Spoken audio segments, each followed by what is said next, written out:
Hello, everyone, and welcome to Games Connect Us All. I'm Connor, Welcome. and this is my good friend Jake Kaz, and we are recording this podcast today. Unfortunately, I have no clue what we're doing today. But before we get into what we're actually doing, why don't we start off with some small talk? What kind of games have you been playing the last week, Jake? I personally have been playing the same games that I've been playing last week. Yeah, but you said you weren't going to share some of them last week. Oh, did I not divulge?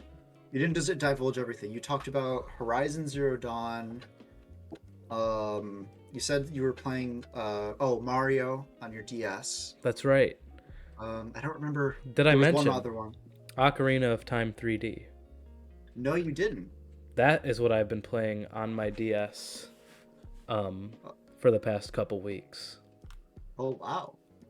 I beat the Deku Tree and actually moved to the next area, which I've never gotten to before. Whoa, whoa, whoa. Are you saying you've been playing for a couple weeks and you're just now beating the Deku I Tree? don't play a lot. I play for like 5 minutes in the morning to wake me Oh, up. okay. All right. All That's right. that's like the Cool. reason I use my DS. Like I get up and play for 5 minutes. Okay, I was about to say because that's a long time to be stuck in the Deku Tree. I can't get out. Well, it's a long game. It's longer than people think it Yeah. is. It is a very long game. It's Even just beating the Deku Tree still for an average person playing for the first time, I'd say is that's like two and a that's half like a hours by the yeah, time you that's a get two and out. a half hour thing. Each dungeon is like 2.5 hours, maybe three if you're Yeah. taking a long time. And most Zelda games are pretty long, but 2 weeks on the Deku Tree, man, that's I'm just playing it 24/7. How do yeah, I get out of here? yeah. Okay, all right. What else have you been playing? Anything else? That's the main thing that I didn't touch on. I think I touched on 3D. Oh, I have another one. Fire Emblem Reawakening for the Oh, 3DS. is this your first Fire Emblem game besides Three Houses? I didn't play Three Houses. Really? Okay. This is my first Fire Emblem game ever. I like the style of it. I like how you move your little guy based on the squares. You know, I think we should play this together. Like not in the because it's not a co-op game, but I think we should like play it at the same time. We should play Octopath Traveler because it's Octopath Traveler. not. No, I'm wrong. I'm wrong. I'm wrong. That's not the game I was You're thinking of. wrong. I was thinking of Triangle Strategy. It's Octopath Traveler, but it's like a strategy RPG instead of like a normal RPG. Triangle Strategy. It's relatively new, I think. Um, but it's a beautiful game and it's pixelated. And I think this one is actually like a normal, like straightforward story rather than whatever. Choose who you want to do at whatever time. But yeah, it's a fun game. Or I think it's a fun game. I love strategy RPGs. I've never beaten one, but I do love them. Mario and Rabbids is another good one. Is that what you've been playing? What have you been playing? Oh, I probably should divulge that too. I have actually probably the most recent game I played on my Switch was Mario and Rabbids, but I just haven't played on my Switch as much Mm, as I yeah. have been. I said last week I think that I started playing Animal Crossing again. I need to do that some more because I just haven't since then. Um, Actually, I don't know whether I actually said that I did I last think week. I you think it's did. been Yeah. I did. Okay. Yeah. Um, one of the games that I have been playing, the main game actually, is that I finally have recorded the next couple episodes of Wario Land on my Oh! chat. Oh!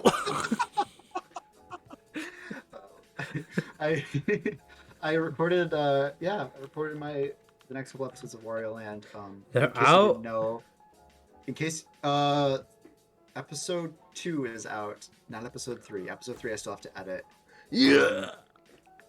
but the in case you didn't know, that's my favorite game of all time. It's on the Nintendo Wii, Wario Land Shake It, masterpiece of a game. Link is in the Um, description. Check it out. yeah. That's on my main channel, Mask Majora. I'm trying to think if there's any other games that I've really been playing. I played Fortnite again for like the first time in a month or so. Were you Um, inspired by how much we talked about it on the last episode? No, not really. We talked about it Uh, for like 20 minutes. did we really? Yep. Um, no, I saw a couple of my friends playing it, and I wanted to join them. So I did. I joined them, played some Fortnite for a little while. It's a fun game. I didn't actually play Battle Royale. We did a game in creative, and that was pretty fun. Um, Also, I had bought Goku. And Ooh. yeah, We should I do a I'm wait. We should do a Fortnite special where we should. we talk during while we're playing Fortnite. You think? Yeah. You think we could do that? Yeah, that sounds fun. Um, I mean, we basically have podcast discussions during Yeah. Fortnite anyway, We don't even really pay so attention to the game. yeah, that could be fun. Instead of like having a specific topic, we just talk. Yeah. That Yeah. could be fun. Plus, we could actually like record the video and whatever. Yeah. That's something. Okay. Uh, I haven't really played that many games this week. I've been kind of busy. Um, but moving on from that just a little bit, uh, the podcast is now on Spotify as well as YouTube. Um, and I didn't know this. Spotify has an option where you can like watch the podcast. Like, it Yeah, has a cool, video right? option. Yeah. I didn't know that. I Like all the applied us for the podcasts, program. it's like a program. We're one of few selected. Are you being serious? No. Okay. They selected likes to us, lie. Connor. They selected us. Jake likes to lie a lot because he's good at it. So yeah. Anyway, I thought it was really cool that we Yeah, had that. I'm that we were able to excited. do that. I don't know how to check how many streams we have. I think it's based on monthly listeners. So once we go for a month, We can see. maybe then. Yeah, I don't. Maybe there's millions listening right now. Well, I'm sure there's like a creator Yeah. of Spotify, where you can see your analytics and stuff. But yeah, Hey, if- we've been doing pretty good on YouTube, at least from what I can see. So I haven't checked in a few days. How are we doing? we're doing okay. We've gotten a few subscribers. So whoever's watching, thank you for sticking with us for a couple episodes at least. Oh yeah, look at us go. Admittedly, some of them are definitely me because I use them to like work on my like schoolwork. I sometimes put them on just to like see how I work with how it them. came out. Yeah, I did that Yeah. with when we did the Death Note recording. I listened to it during Mm-hmm. work, and I was like, "What if like," because my boss will come up to me and ask me what I'm listening to, and like you can hear it. And, like, what if he comes up and like I just like pull off my headphones and you just hear like me in the headphone being like, "I am the god of a new world." Oh my god. Or you singing? Yeah. Singing like I'm The listening Way to Things my new Are? album on Spotify. Oh, Craig, how are you doing? Say nothing. Craig. You're doing great. Good to hear, man. Good to hear. Good, Craig. Come back next yay, week. Craig. He's been playing a lot of fun games. He told me Yeah. earlier. Yeah. But yeah, I think it's time. I think that's enough small talk. I think it's time to get on with the actual episode. I know what the episode is, but I don't really know what the episode is. So I think from here I'm just gonna let Jake take the floor. Hi. The welcome to the Twilight Zone. We're gonna be diving deep into the dark, cold abyss of Super Mario 64. Ooh. So, for those of you who don't know, there's a pretty common trend about, it's like a conspiracy theory trend. It's an iceberg, and there's like above the iceberg and below, I'm sure you know. It's the iceberg, right? Super Mario 64 iceberg is a pretty well-known one, actually. But Connor... Are you able to send this iceberg to me? Yes, but I don't want to. Okay, that's fair. All right. So, I'm going to be teaching Connor. We're going to have a little interactive game about the Super Mario 64 Iceberg. I'm excited for I thought this. this would be a great idea for an episode. Hopefully, you've checked He was out. going. He was going to start telling me about what was actually going to happen, and I told him no. Yeah, no Let me let spoilers. me let me be excited. Let me be like surprised for this. So, hopefully, we have an iceberg of our own someday. Yes. Games connect us all, Iceberg. Yes. Episode 2.5, 30 minutes of silence. Do not research. That's something only us would get. Yeah.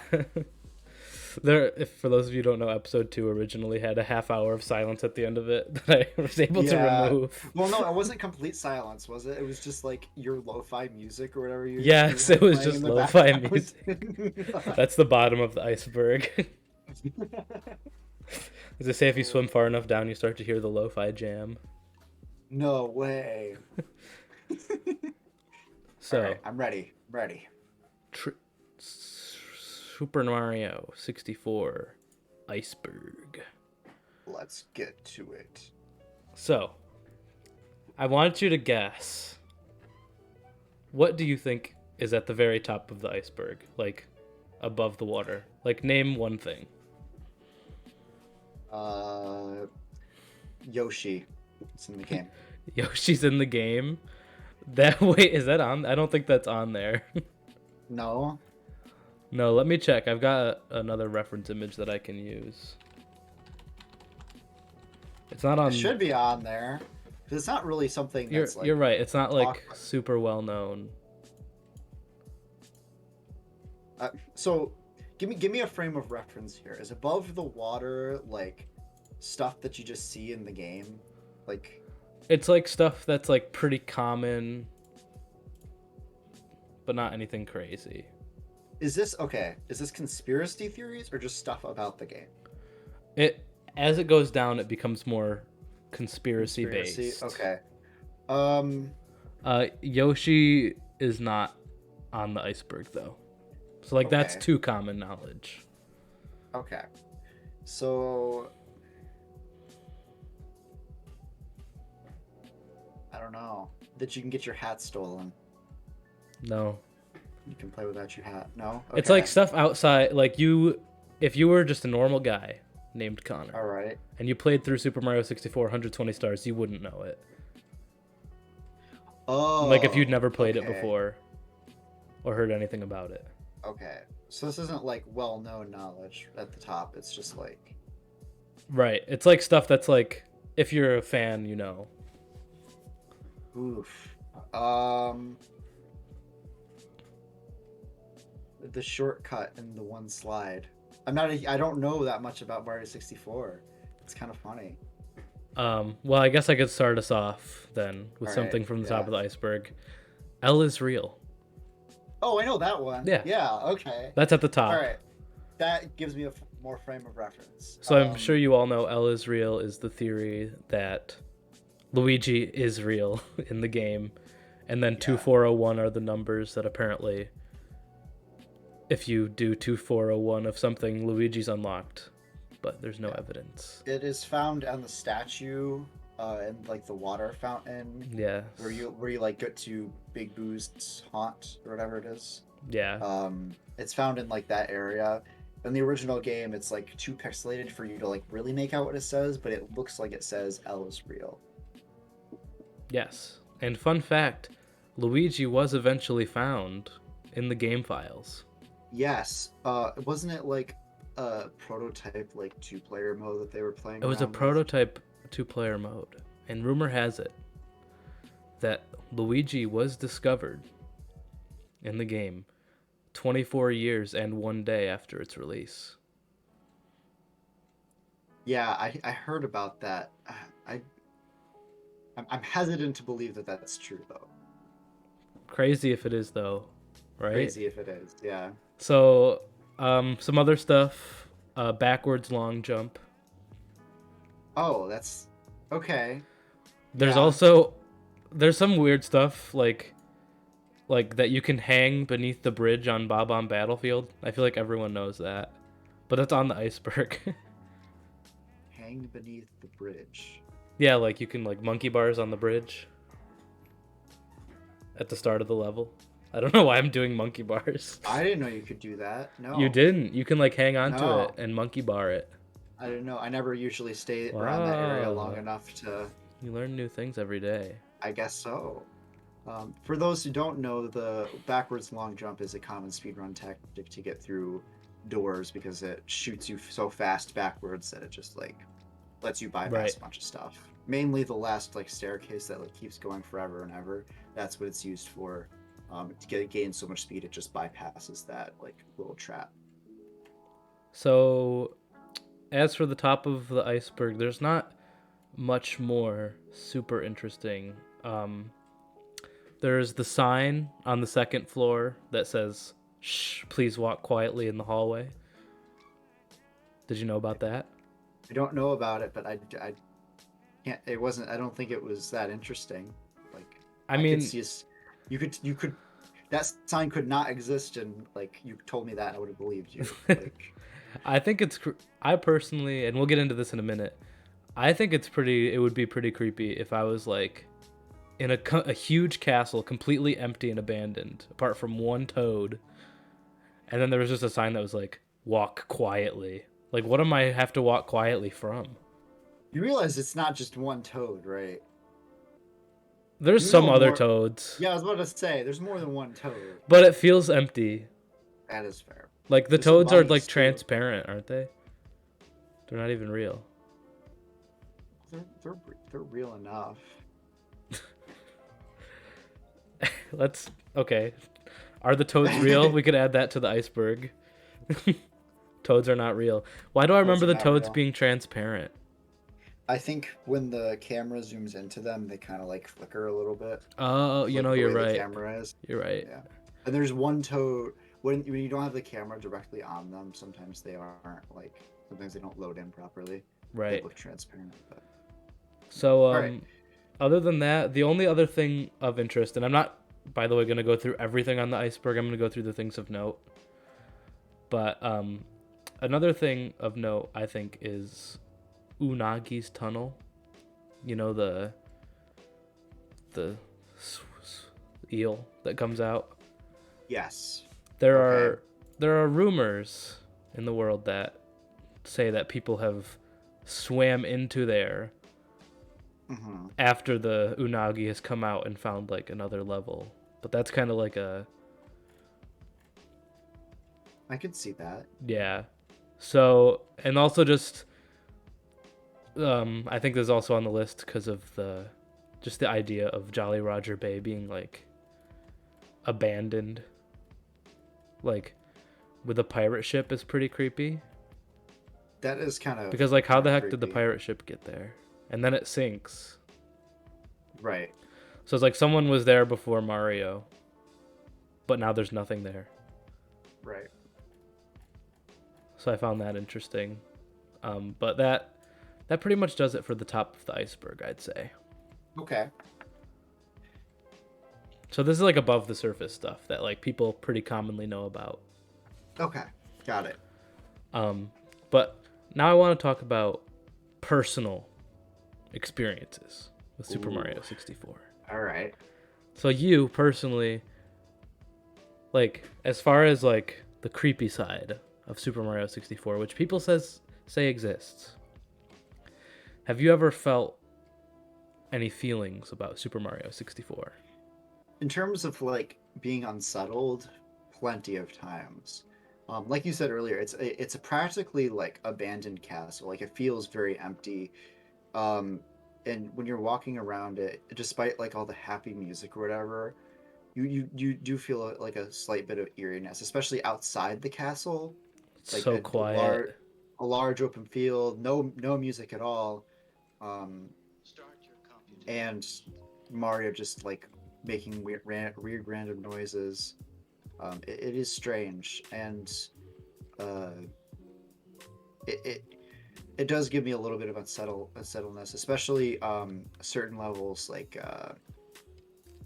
can't remember the name of the level, but its portrait is just a huge giant fiery face, like Mm. in the basement. and then following the boo down the large corridor like Ooh, that. yeah. That stuff like that stuff kind of creepy. How do you? I In have to terms, ask. How do you feel about the level Wet Dry World? hate it. You Hate hate the it. level. You hate it. How do you feel on an emotional level? I, I have to think about it for a second because like it. I have to think about like what the level is to like be unsettled by it. It's like a giant like abandoned town, isn't it? Yeah, Like that like you can that's a big flood part and of it. unflood like Yeah. with like one push of a button. Like that's Hmm. kind of unsettling. Like especially with how many robots and like spiders there are crawling around. Like Yeah. it's strange. So that's your experiences with it. Um, yeah, there's something in the back of my mind that's like trying to get out, but I can't. For the life of me, I can't. Um, I can't pull it out. Um, I don't know. There's something else, but I can't think of it right now. So I must have pushed it out of my mind. Now, I personally played. I didn't know that the original Super Mario 64 existed. I had the DS one, and I that's basically how I ever played it as a kid. yeah. So Super Mario 64 DS, I always felt creeped out. I always felt like there was something like watching me beyond whenever I was playing it. And like there was Yeah, times where I couldn't play it because I was so scared, which is I weird get that because it's feeling not that kind of completely. game. No, But I get that yeah, completely. Like that might be that it gets closer to like what I was thinking of. Like there seems like to be some presence that like isn't really there, but like you feel it's there. yeah, and there's two specific things that creep me out on the DS that are specifically DS things. One of them was Okay. in the room where you get the different characters, the white door Oh my god. that's The white locked. door. Well, it has something in it. I forgot what it is. It's if you catch the white bunnies, it gives you a star, but it never tells Yeah. you like what's actually behind the door. Yeah.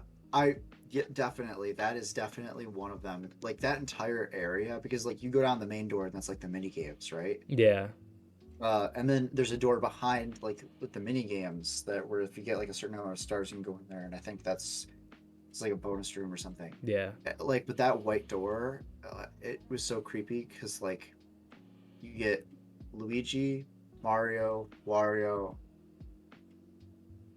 Like, what is this like? What is this white door? Like, what character does this represent? Right, because I always thought it was Waluigi, but then also like, why wouldn't it be purple? Right. They could have made it purple and just like still had the star or whatever. And then Yeah. if you got that star, maybe you like got Waluigi as well, or Waluigi came out and was like, "Here's a star for saving me." I also find it uncomfortable in general, that room of just like you walk in as one character and then just walk out as another one. Hmm. And like they just kind of emerge from a liminal space behind the Yeah. door. Also, I would like to say, there are moments in DS specifically where you hear like the I'm just cries creeped of out, help. man. You hear like the cries of help from the other characters as like Yoshi. Like Yeah. Like, do you remember that? Where it's Yeah. like you hear Mario faintly crying, like, "Oh, help me!" And like, I remember that. And then unlocking Wario, where you're like go into the mirror room and like he's just like, I think it's Wario. You walk in as Yoshi, and like Wario's the one that's on the other side of the mirror. I think. You Do you can remember that? you can get with Luigi the invisibility to go through the mirror. Yeah, And then you can go through the Wario portrait to get him. that's what it is. Now that leads to the other thing that creeps me out, which is when you go through the mirror and then you can go through the other door on the other side of the mirror. You can. You can. You can go through the mirror and then go out the door on the other side, and it's just a white room with nothing in it. That is terrifying. Yeah, and there's a star in there. But Is there it's really? yeah, it's just one of the secret stars. Oh my god, that's like terrifying. But then you're in there and it's like, oh my god, this is scary. So that's my personal experience with it. And there's something I'll get to later on in the iceberg that like is the thing that creeps me out the most. Okay. But moving on, we're diving deeper to the bottom. Just so you know iceberg. as well, like your webcam, like when you have the white screen up, It's brighter, like, right? yeah, it makes you like blind, like it blinds you. Oh, that's fine. It's not a big deal. Actually, this ad is the worst part. There's like a huge white ad in the middle of it. That's why I need two monitors so that I can just like, oh my god, the ad just got brighter. Can you enable like dark mode or something? Yes. I should have that one extension. I love how we're doing it in like the middle of the doing this in the middle of the podcast too. No time for whatever. I can do it like this and just scroll. Okay, so the bottom of the iceberg.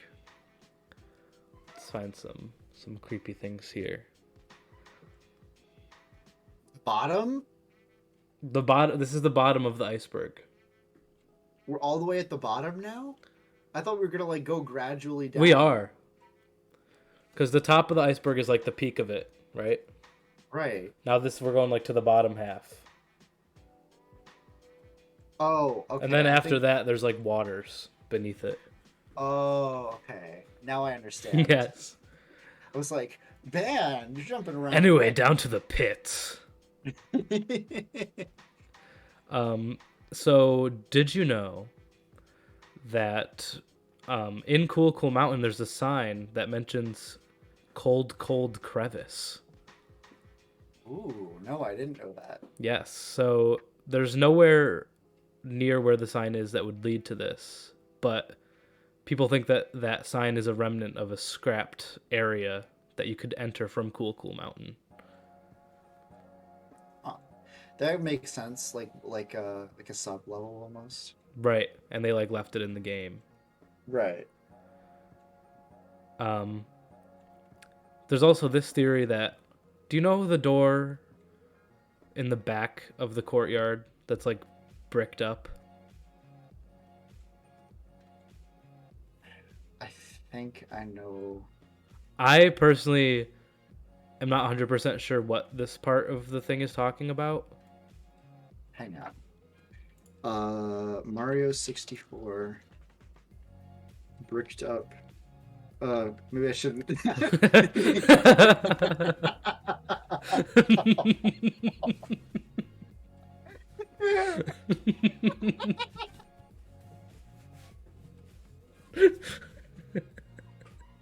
Oh my god.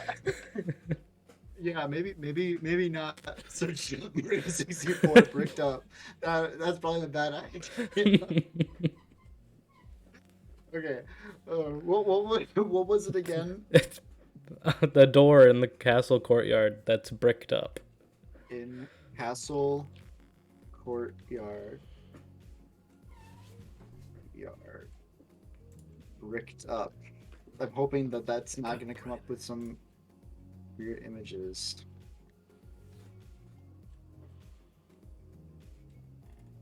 Okay. So this is the place with Ella's real, right? I believe so. Ooh. It looks like it might be.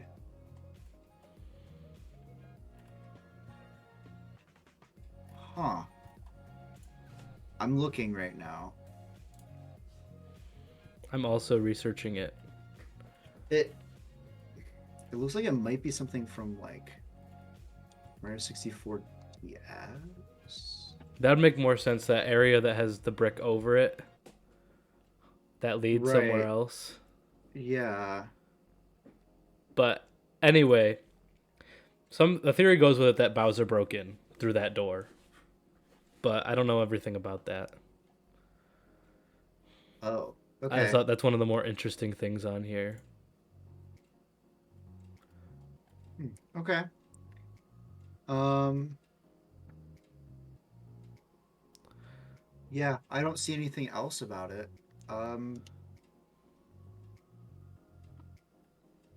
I'm seeing numerous pictures of like the brick wall behind the statue, and I don't see how that is a broken door. I do see a um I don't know. You know what? Never mind. We don't need to continue this any further. Um, Researching it will only cause us pain.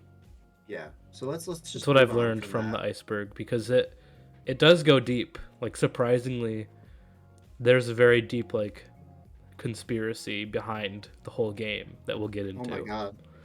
So kind of our first introduction to that world is Babam Village, which is apparently a course that is cut from the game.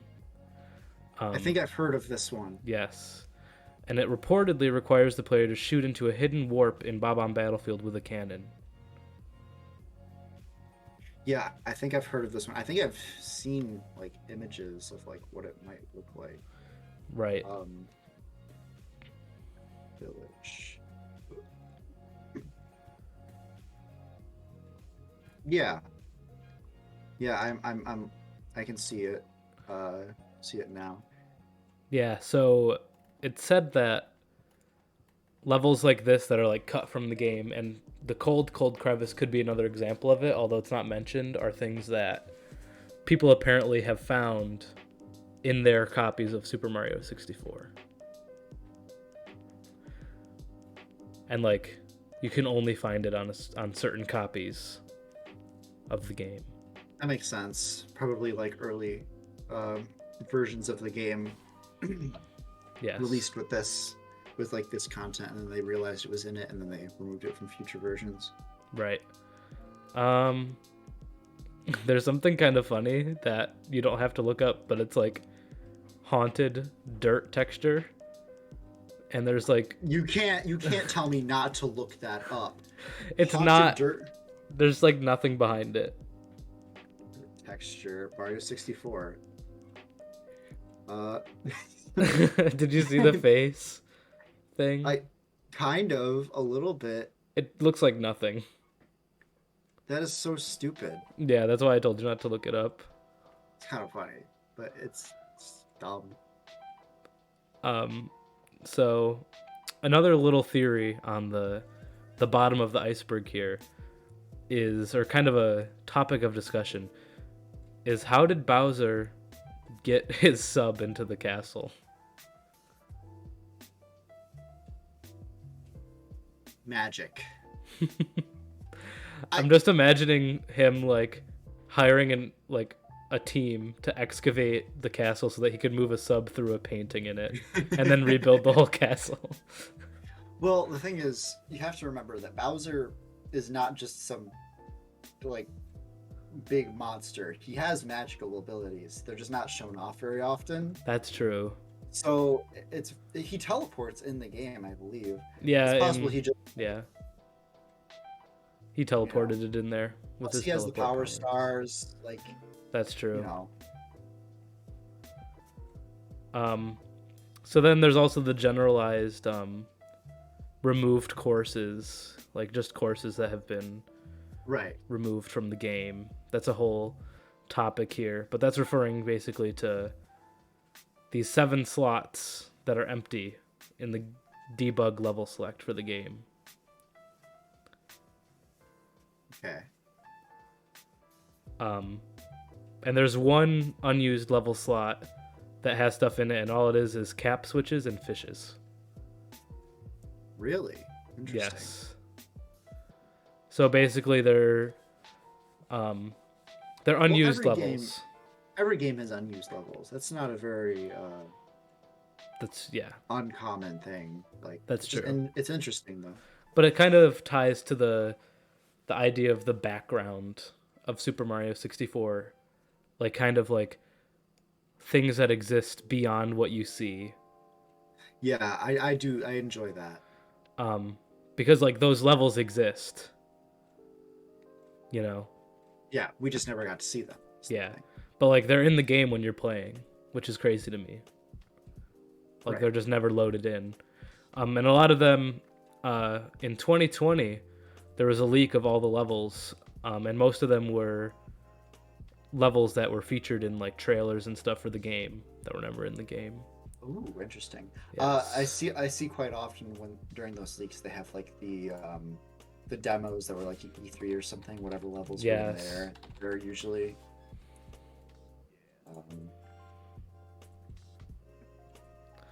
but Other than that, bottom of the iceberg doesn't have all too much like super creepy stuff. But a big, I guess, generalization idea in here is the true locations of the painting worlds, which basically says that the worlds are not tied to the painting, but they exist somewhere else. Kind of like how Mario Galaxy 2, you know how you have Womp's Fortress in that game, yeah, and it is kind of just floating. So like the paintings are just kind of portals to very far away places. right. But if that was the case, how does Mario get back? Like he gets the power star, he just kind of stands there and does like that, and then that And then he jumps out of the painting. yeah. Well, he should just jump out of like in Super Mario Galaxy. That's explained away by him like flying back to the ship with the Right. power star. But what does he do? Does he fly back all the way from Womp's Fortress in Mario Galaxy 2 all the way back to Peach's castle back on the Mushroom Kingdom? That's a great question that I Here's the wish I could thing. answer for you. This iceberg thing, it's not just you seeing what I know and like teaching me about all these conspiracy theories. It's having an outside the box That's perspective from true. someone who isn't really well versed in Super Mario and Mario 64, and just seeing what I think about these different conspiracies and different like secrets. Um, So that's my thought yes. on that, on debunking that theory. So I think we're gonna move on from the bottom of the iceberg. Okay.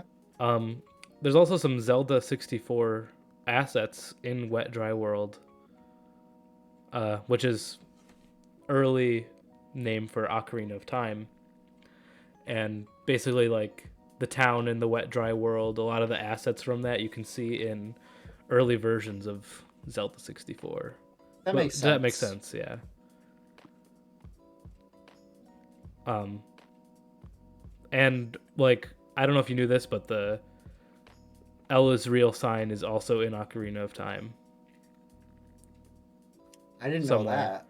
Yes, it's Oh wait, maybe I do. reused. I think I do vaguely remember hearing about that. I used to watch a lot of conspiracy videos when I was really young about all these games, but I don't remember everything, but I do remember certain things. Okay, so we're gonna take a quick break here. Uh, so we'll be back in a few minutes, Okay. and we're back. And we're back. Um, and now we're moving down to the deep waters of the iceberg. Any true Super Mario 64 iceberg fans will know that I did not cover everything, um, and that there's a lot of stuff in here uh, that I. Oh, Connor's walking away. Oh, I'm here. I just need to get a water. I'm Okay. here. I promise. I'm not leaving the podcast. Okay. So there's some stuff on this level of the iceberg that I wanted to bring up in another light.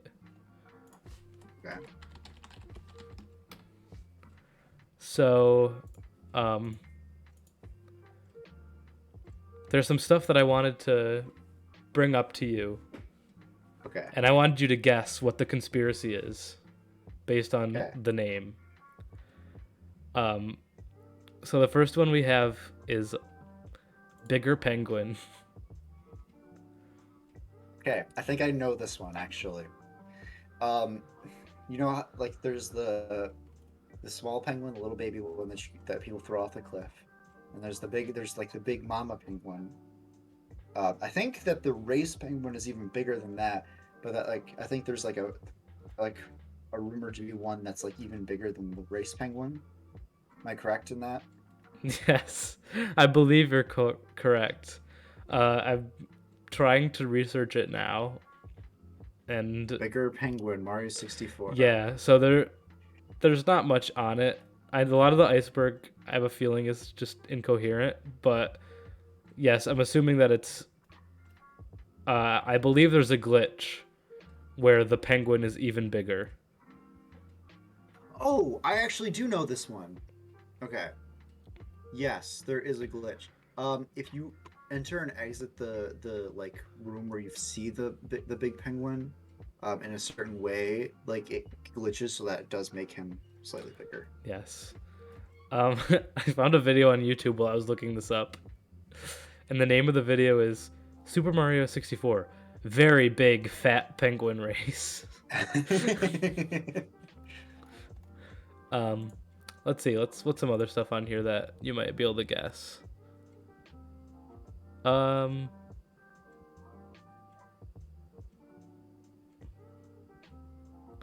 there's so much on here.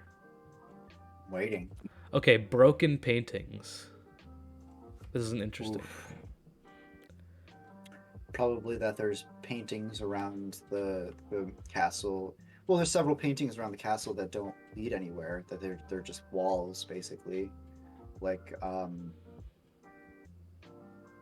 believe in the mirror room that we were talking about earlier, there's one like on the opposite wall of like the painting that you're supposed like the place you're supposed to go in. I don't believe it's a painting. I believe you're actually going in towards the wall, don't you? In that room. Yeah. Is that the one? Yeah. Um, I think there's a painting on the opposite side of the wall that is you aren't able to go into. This was probably conspiracy theory about why you aren't Yes. able to do that. You're correct. The theory goes that these paintings are cut off, but that they originally would have led to some of these unused levels that I've told you about, Hmm. and that Well, I could just see it being in the lore of the game, like, ooh, these paintings used to work, now they don't. Ooh, right. I just dropped my cap.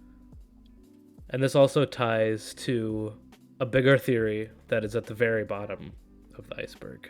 Oh, it does it? Yes, and Ooh, I'm excited for that. some people say that they're able to enter these paintings and see some of the unused levels, like I talked about with the Babam village, of some people being able to access them. Right. Like certain cartridges. Yeah, that makes sense. Yes. So that's about does it for the bottom of the iceberg. Okay. So far it hasn't gotten too creepy. What would you say is like the creepiest thing that we've discussed? Probably. I mean, I don't think it was. I don't think it was on the iceberg, but the white door was pretty creepy. Mm. I guess the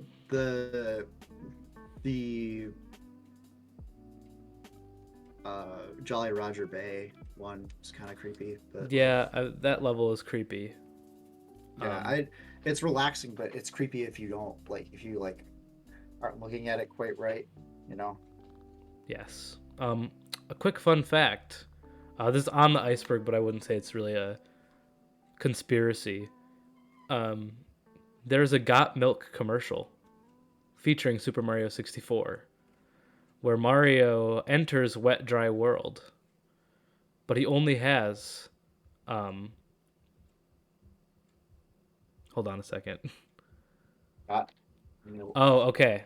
Revision. This is a Okay. revision to the iceberg. There was a theory that when he enters Wet Dry World in the commercial, he only has 30 stars.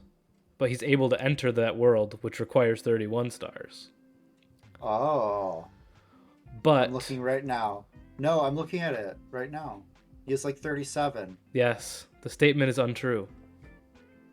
It's been debunked, Yeah, he has 37 stars. which is enough. Yes. So it has been redacted from the iceberg. Yes. Redacted from the iceberg.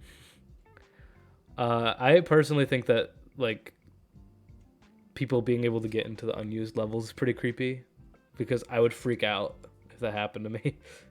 That's yeah. Yeah, I would definitely be like, what the fuck?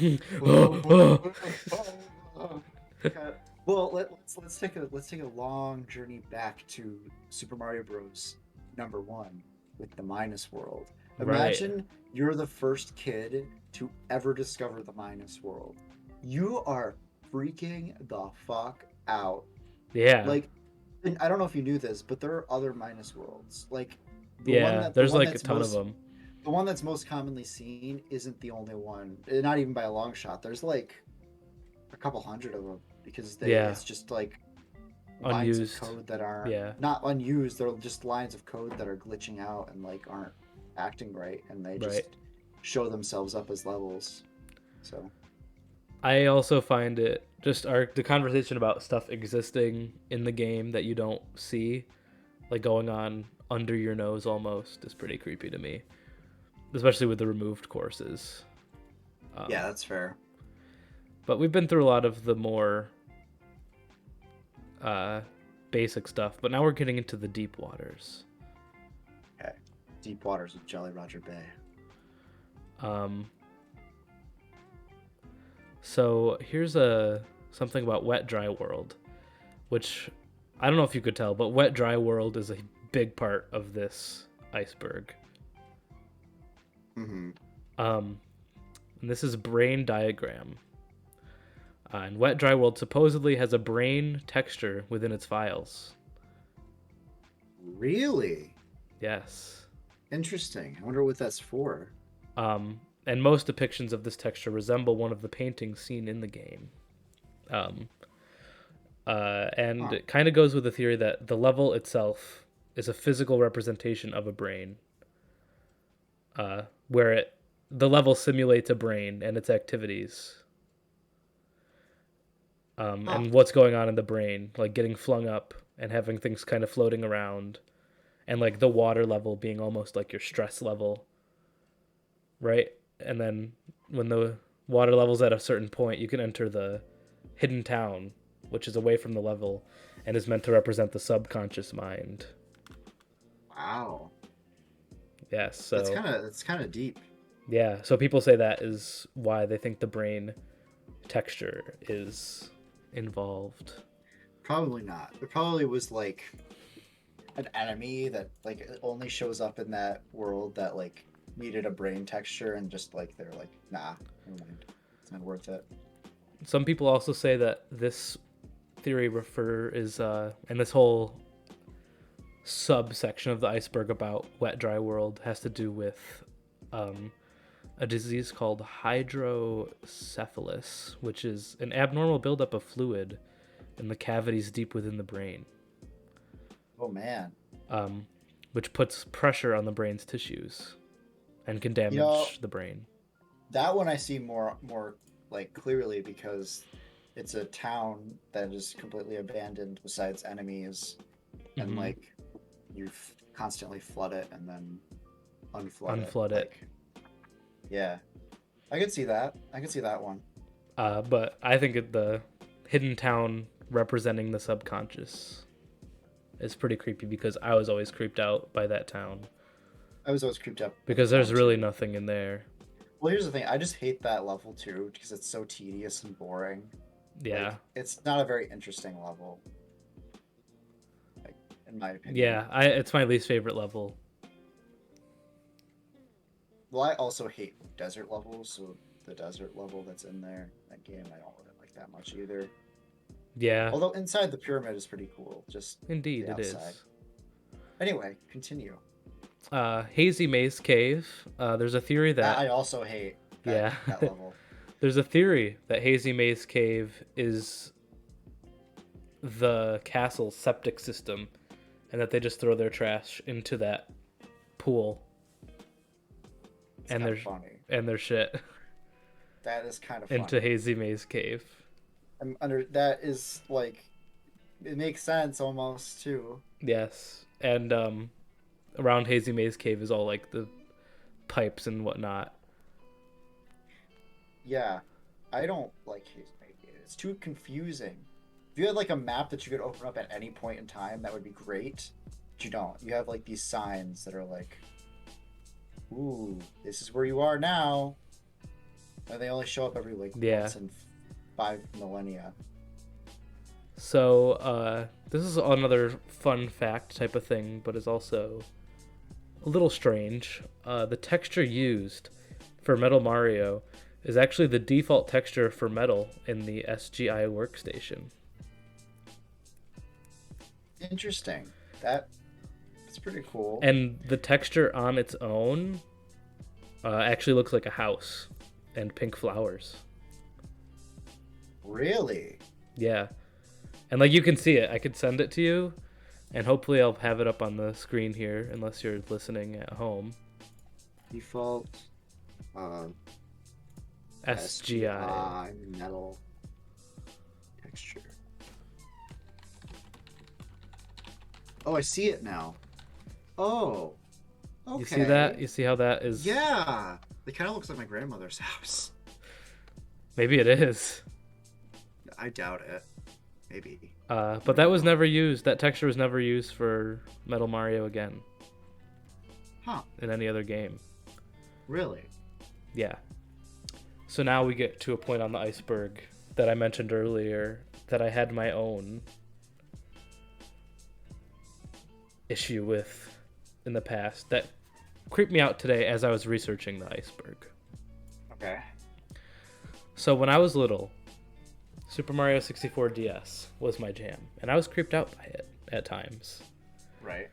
And this is a true story. You don't have to believe me, but I think you should. Okay. Okay. I had a dream one night, and this is a dream. This is one of those dreams that I thought it really happened for like a week. Okay. But then I kind of was like, okay, it was a dream, you know, because there's no other way. Right. But I had a dream that I went in my room, like late at night, like I was not supposed to be on the DS. And I got on the DS and played, and when I went in to the sea level with the sunken ship. Jolly Roger or the other Yeah, one? Jolly Roger Bay. I entered that world, and like, not the painting, but when I entered that room, it was a completely white room. Not like white, like blanked out, but it was like white tiles, and like the floor was white. And there was like a ton of different doors going in different directions. So I went through them, and it was like a maze, and it like seemed to go on forever, right? And it was like kind of like the back rooms almost. Okay. Of like just going through forever, until I eventually found a painting with Bowser on it in this room. Okay. And I jumped into the painting, and it was like a trap by Bowser, and he turned into Dry Bowser. It was like a desert level, and he killed me like immediately. Wow. And then I went back to go try to fight him again, and the room was back to normal, and I couldn't get back there. Oh. So this was a dream I had. Okay. But like for a week I was convinced it was real, and I kept going in there to try to look for that room again, but it never came back. Huh. I think I've had stuff like that before in like other games where I like thought something happened and it never really did. But now I get to a point on the iceberg today when I'm researching called the Bowser Room. The Bowser Room is a famous speculated room with plain white walls and a picture/window of Bowser looking in on the player. The intention of the room is entirely unknown, and it varies from copy to copy. In some instances, it has even been an extension of another area. It has either been an accommodation for Bowser to stay in, or a trap for Mario. And I had this dream before I even had access to the internet. Oh my god, that is scary. And like the picture that, I don't know if you're looking it up. I did. The Bowser room. Picture. You see the picture? That's what it looked like in my dream. Oh my god. Like Super Mario DS. Oh my god. Yeah. That is like terrifying. isn't it? And I was creeped out today when I heard that, because this even ties further into the deepest part of the iceberg too. Oh God.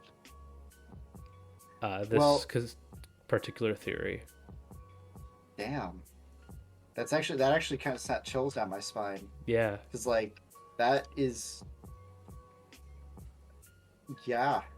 And when I saw that today on the iceberg, I kind of like freaked out because I was like, "Oh my God, this is." I saw this in on my copy of the DS version. Yeah, like that is terrifying. Yeah. Maybe it wasn't a dream.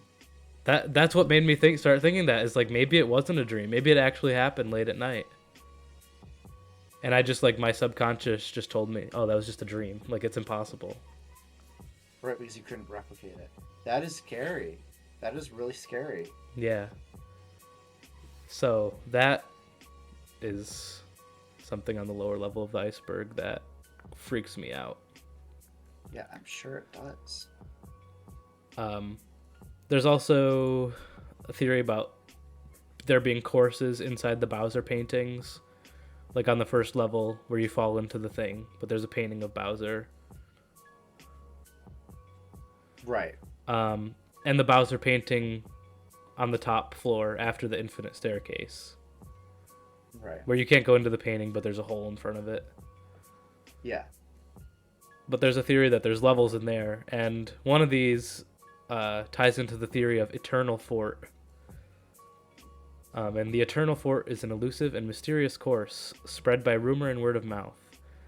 The existence of this area in the final game is heavily debated, and the few that insist that they've stumbled across it either refuse to divulge details about the level or go dead silent after saying that they saw it. That's a great source. You never know. You never know. But there's been a lot of this speculation about this level and other levels like it, and just like missing areas in the game, and like the room for stuff to grow. There's a Right. rumor that Luigi could be found inside of that level, the Eternal Fort level. That the Eternal Fort is Bowser's castle. So there's no details at all about what it actually is. It's just like rumors. Yeah, it's like mostly spread by rumors. Interesting. But a theory about it is that the tower of the wing cap, you know how you fly? Yeah. Like that's the top of his tower of Bowser's level. Oh, okay. And like those towers are part of the bigger structure of that. That makes sense. So there's some pretty creepy stuff, and like it's almost on the line, I'd say, between creepypasta and like actual conspiracy. Right. Because like there's part of me that's like there's no way that's like any of that's true. But like maybe. Like you never know. But there's a lot of comments about, you know, on the wiki about the iceberg of people saying that they have accessed it. Oh. If you want me to read that. Now, this is a source that could be completely BS, and probably Okay. is. Yeah, read it. Read it out to me. Update on my comment from last year. I managed to get into the Eternal Fort in my cousin's copy of Super Mario 64. Although this time it was by complete accident. I was fighting Bowser on the Bowser room when all of a sudden I clipped through the wall and ended up in the anti-piracy screen. So like he overjumped the backwards long jump and went through the painting. Oh, okay.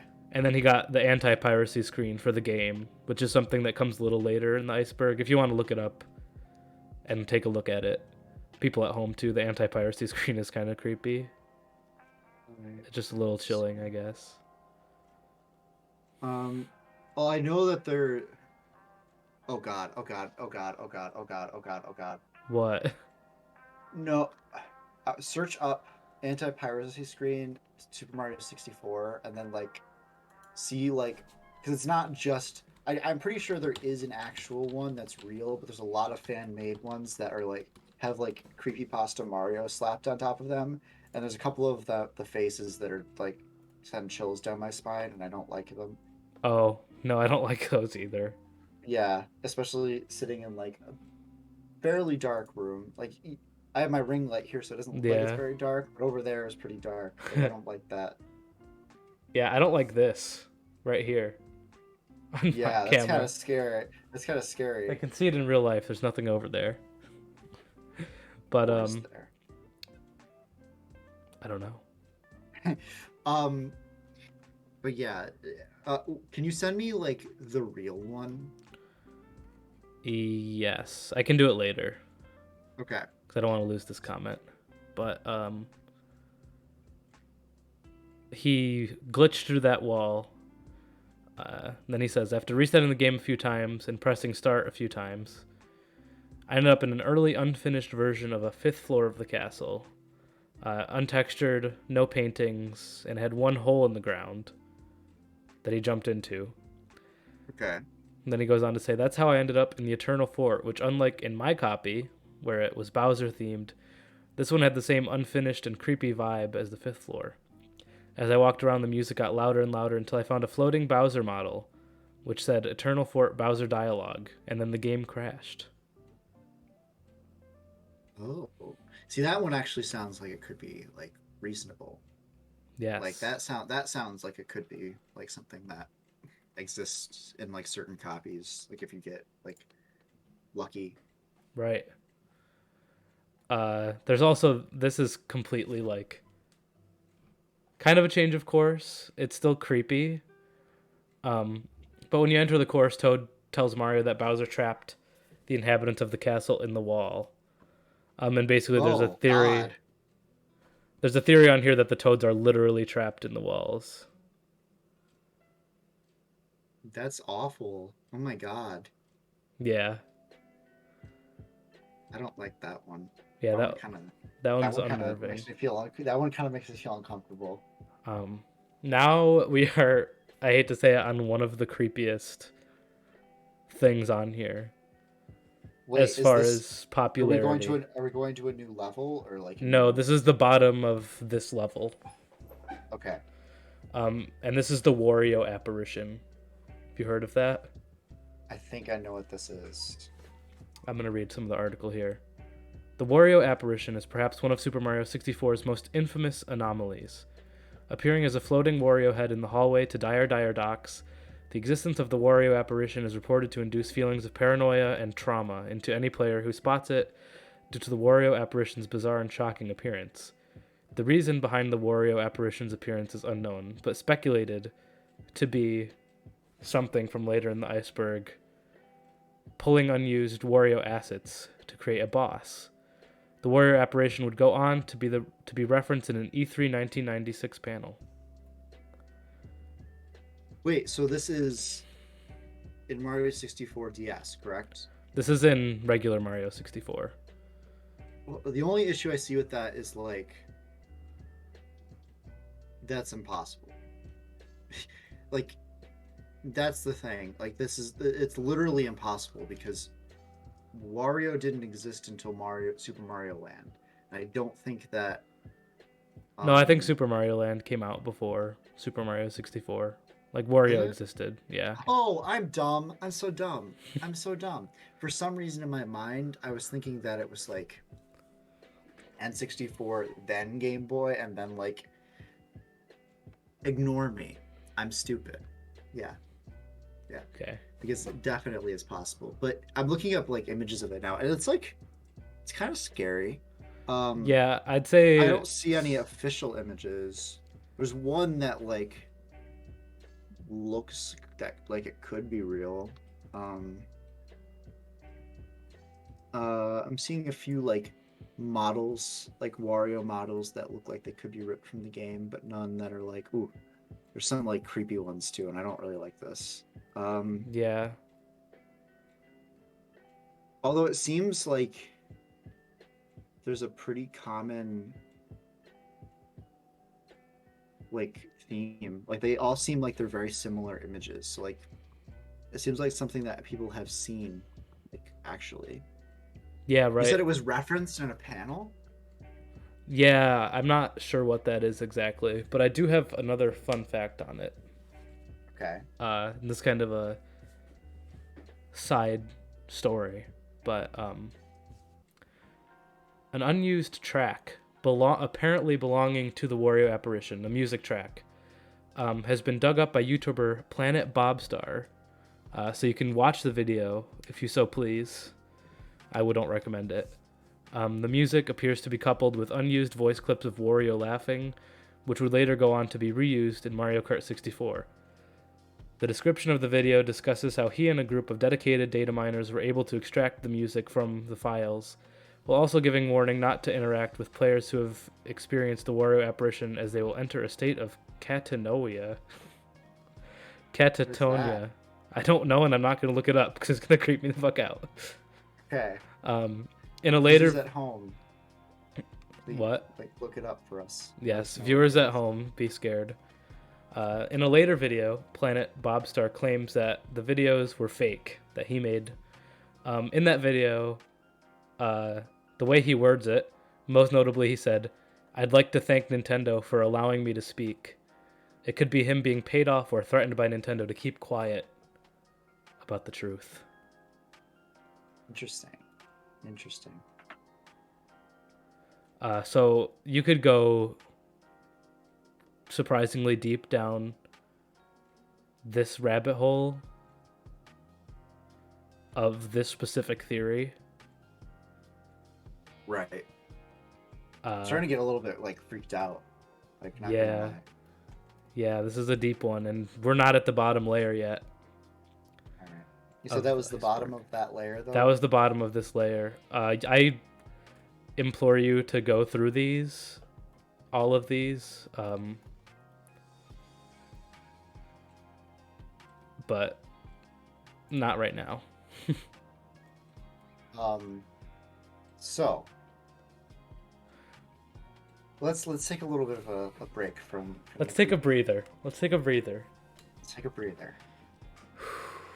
So, does Craig have any questions this time?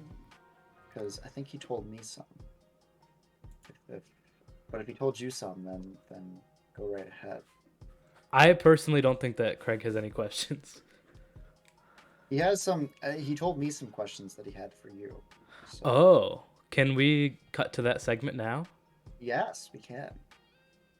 All right. Put a little lightheartedness in this. Questions with Craig. Oh yeah. Are you ready? Yes. I'm not entirely sure how many questions he gave me, but we are going to be taking a Super Mario. These are all Super Mario questions. But not just Super Mario 64, these are all Super Mario questions. So, I will, as questions from Craig happened last time, I will give you a question, and if you need multiple choice answers to pick from, I will give them to you if you need them. Okie dokie. Are you ready for the first question? I am ready. All right. Just had to make sure we were recording. And also apologies to the viewers if there is any moment where you see the Discord stuff pop up. That's just the only way we could get this to record. Yeah, the software we used last time did not work out. Don't use whatever it was called. Riverside. Was I not supposed to say? No, you were. Okay, cool. Okay. Riverside sucks. It's a scam. Yeah. Anyway, in which questions with Craig? Yeah. We got to get him a theme song. Yes, we do. In which game did Mario make his first appearance?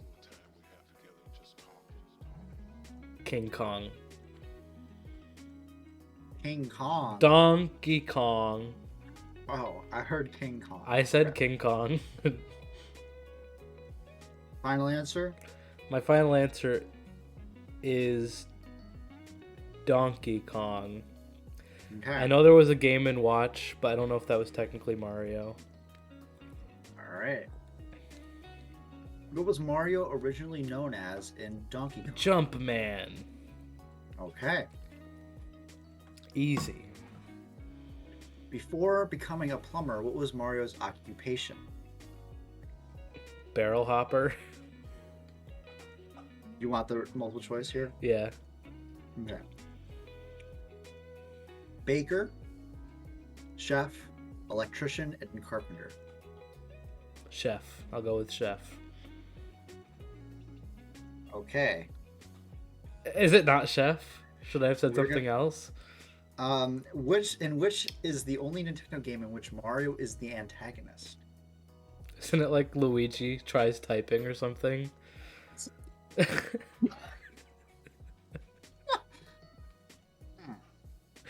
Can confirm. No. Mario's the antagonist? Yeah. Do you want the multiple choice? Is questions? it Wario Land? Super Wario Land? That is one of the answers. Would you like to choose that answer? Read me the options. Donkey Kong Jr., Wario Oh, Land. Donkey Kong Jr. Okay. Yeah, he's got his daddy locked up. Yep. And okay. Kinky. Ads. All right. In which NES sport title does Mario appear as a referee? If I read out the answers, you would know this.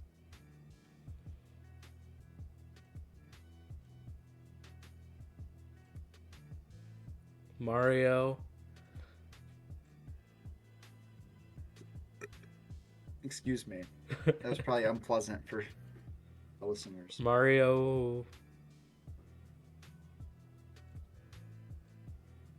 Rugby? Mario Rugby. I'm gonna read out the options. Okay, thank you. Tecmo Bowl. Wait, Baseball. excuse me? Tecmo Bowl. Tecmo Bowl? Yep. Baseball. Excite Bite. Or Punch Out. Is that Mario in Punch Out? I don't know. Is it? I think it is. Now that I'm thinking Is that about your it. answer? Yeah. Okay. Ooh. Okay. I have to send you a picture for this one. I didn't realize that this was something that Craig, you need to pick some better questions here, my friend. Jesus Christ, Craig! All right, I'll have to send it through the Discord. Wait, don't, because I can't change my Discord tab. Then I'll do this. I have an idea. Fucking Craig doesn't know how to make a good segment. So, and then I'll send it to you through text. I just have to download it through my phone. It says way more. I got it. I got the picture. You got the picture. Here it is for people at home. Oh, that's right. You have a phone. Yeah. All right. This Mario Odyssey outfit is a reference to which NES game? Mario. Final answer. That's it. Well, that's not one of the answers. Mario Golf. Okay, that is an option. I feel like I'm doing so bad at this. I thought these are things that I've heard. Every single one of them I've heard in passing, and it's just like Right. just outside my memory. What the fuck? What the fuck? All right, I'm gonna send you another picture. I've never seen this before. You're gonna have the same reaction to this. I guarantee it. Was Punch Out an option for the last question? I feel like that looks pretty Punch Outy too. I don't know. Oh, The show that one above to the viewers. screenshot, the above screenshot is from which version of Mario Bros? Arcade version. I'll read out the answers to this one. Okay. Commodore 64, in parentheses OceanSoft, the Apple II, Amstrad CPC, or the Commodore 64 Atari Soft. The first one. Okay. I'm guessing that sounds right I to don't me. know that. I don't know that one. Oh my god. Okay, no, here we go. What was the name of the Virtual Boy remake of Mario Brothers? Mario Brothers Red version. Mario It's not Goes one of Red. not one of the answers. What are the No. answers? Mario Clash, Mario Bros. VR, VR Mario, or Mario Bros. Special. I think I know this one. VR Mario. I'm gonna say Mario Bros. Special. Okay. How many Goombas appear in Super Mario Brothers World 1-1? Damn, this is a Let me try to tough count. question. Yeah, count in your head.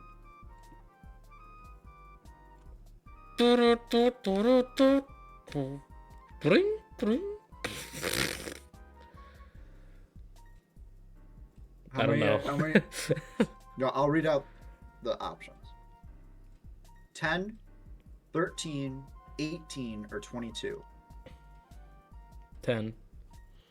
Okay. I don't think there's that many.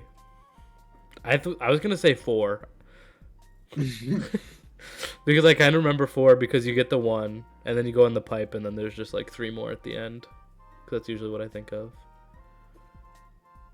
You realize You there's okay? more to 1-1 than that little part of the level, right? No, yeah, There's a that's just whole what I middle was. section. That's just what I was thinking of. I never do the middle section. Oh my god. All right. Which worlds in Super Mario Brothers: The Lost Levels take place at night? I will give you the questions for this one, the answers for this one because it's a tough question. 1 and 6, 2 and 4, 2 and 7, or 6 and 7. 6 and 7. Okay. That's my guess. I'm gonna flunk this. Oh my god, there's more questions. There's more answers than that. These questions are hard. There's a lot of them too. All right. I don't know how far I am. Let's just do a few more. If it doesn't go well, just put random ones for the rest of them, and then. Okay. Super Mario Bros. 2 was adapted from Japan only. Doki Doki Panic. Oh, I thought that was. No. Which event was the original game designed to help promote? I'll give you the options for this.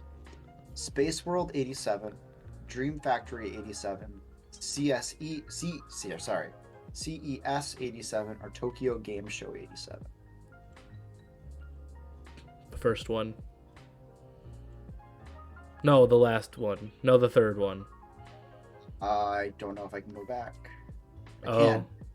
So which one did you want? The third one. I don't know. Okay. That's like impossible. I guess I'll learn something new today. Ooh, I knew the answer to this one. Super Mario Bros. 3 featured in which 1989 film starring Luke Edwards? Oh, tell me the names. The Newsboys, Mother's Boys, Newsies. The Yarn Princess, or The Wizard? The Wizard. Yeah. It's actually, fun fact, that came out before the actual game came out. So it was Wow, yeah. I think I knew that. Which of these is not a virus from Dr. Mario? So I'll read out the answers. Dizzy, fever, chill, and faint. Which one is not a virus? Dizzy, fever, chill, faint. Dizzy, fever, chill, faint. Dizzy, fever, chill, faint. Okay. What is the minimum number of exits a player needs to find to beat Super Mario World? 7. That's not one of the answers. Okay, It's what's the answers then? 1, 6, 9, and 12. Can you beat it with just one? It's got to be 6. I'll go 6. Okay. Yoshi's Island was one of only 3 SNES games to use the Super FX2 chip. What were the other 2? We talked about this one last episode. Star Fox. Mm-hmm. Do you know what the other game would be? Star Fox 2. Doom is the other option for this question. So, Star Fox and Doom is the only one that has Star Fox in it. Oh, okay. Star Fox and Doom, then. Okay. I think there's probably 20 questions. So we're at 16 right now. All right, let's finish strong and then go over it quick and then get back to the spooks. Yeah. Which Nintendo staffer voiced Princess Peach in Super Mario 64? I'll give you the options. Samantha Kelly, Katie Segovian, Kate Fleming, and Leslie Swan. I'm going to go with Leslie Swan. That sounds the most familiar, but I really have no clue. These are really obscure questions.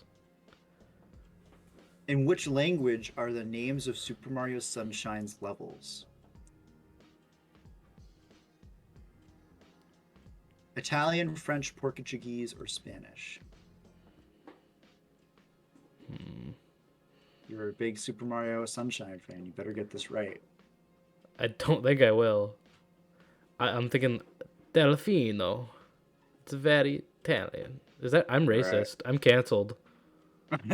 I'll choose Italian. I seriously might get canceled for that. I'm sorry, Italians. I'm sorry, Italians. Ooh, this one you might not get. Which popular Japanese candy are Super Mario Galaxy's Star Bits based on? Mochi, Konpeito, Anmitsu, or Akumaki? I'm terrible with Japanese. The third one. Please don't come after me. Third one? Yeah, it sounds familiar enough. Oh, we talked about this earlier. Which Mario 64 level reappears in Super Mario Galaxy 2? Womp's Fortress. Okay. Look at me go. And this is question 20. Which organization criticized the Tanuki suit in Super Mario 3D World for being pro-fur? You want me to read out the options? Furry Incorporated? I don't know. Pro-fur being like, pro like skinning animals and wearing their fur. Oh, PETA. Yep.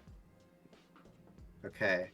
Oh, there's more questions. What the hell? Let's cap it. Put random answers for those ones. Yeah. I mean, tell Craig we didn't want to do those ones. Yeah. All right. We're back with the answers. Yeah, that was way longer, way more questions than I It took a very Craig long time. Me. Craig gave us 63 questions, but we only had time for 20. Yeah. All right, so in which game did Mario make his first appearance? You answered Donkey Kong, which was correct. What was Mario originally known as in Donkey Kong? You said Jumpman, which is correct. I honestly thought the first one was Wrecking Crew because that was the other That's option. what I was thinking, yeah. Yeah. But I guess he wasn't technically Mario then. Before becoming a plumber, what was Mario's occupation? You answered chef, which I kind of made a face at. That was not correct. He was in the cartoon. He like robbed a tomato truck and took all the tomatoes so that he could. Right, but that wasn't before he was a plumber. He was a plumber in the cartoon normally. Whatever. Which is the only Nintendo game in which Mario is the antagonist? Donkey Kong Jr. Which NES sport title does Mario appear as a referee? Punch Out, which is correct. This Mario Odyssey outfit is a reference to which NES game? NES Open Tournament Golf is correct. The above screenshot, the weird one, is from which version of Mario Bros? And you answered correctly, but although I think it was just a guess, but the Commodore 64 Ocean Soft. Yeah, I actually had a feeling about that one. Because it looks very Commodore 64. Right, but there was another Commodore 64 option. Yeah, that one said Atari, and I was like, probably not. All right. What was the name of the Virtual Boy remake of Mario Bros? Oh my god! This one I thought you were right on. The Mario Bros. Special is not correct. It is Mario Clash.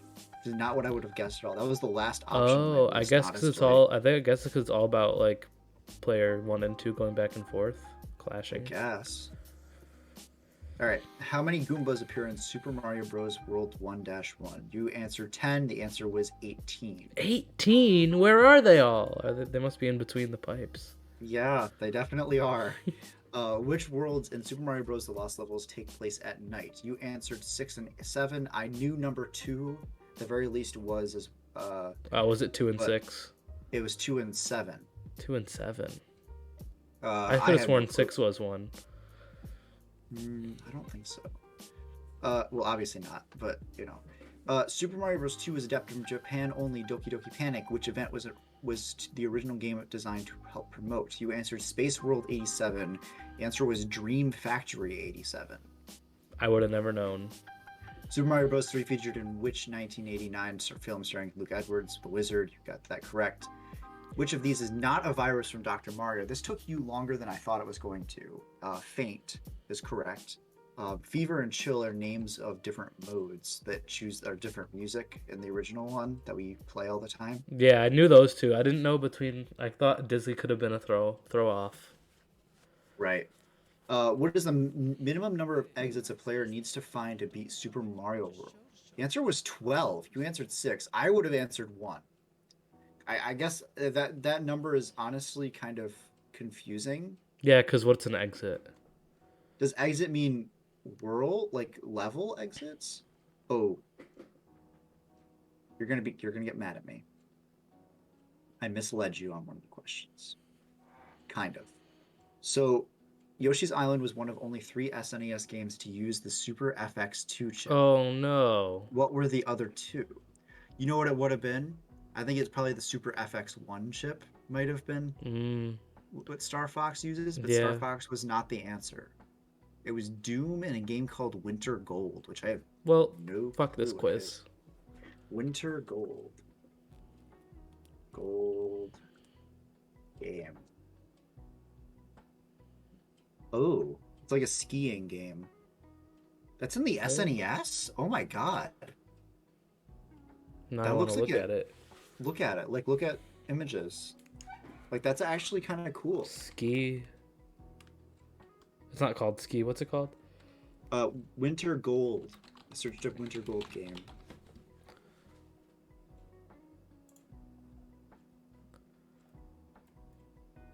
Ah, hey, that looks Yeah. pretty nice. Yeah. That's not your grandpa's SNES game. Look it up, people at Nope. home. Okay. All right. Which Nintendo staffer voiced Princess Peach in Super Mario 64? You guessed Wellesley Swan, which was correct. I knew it.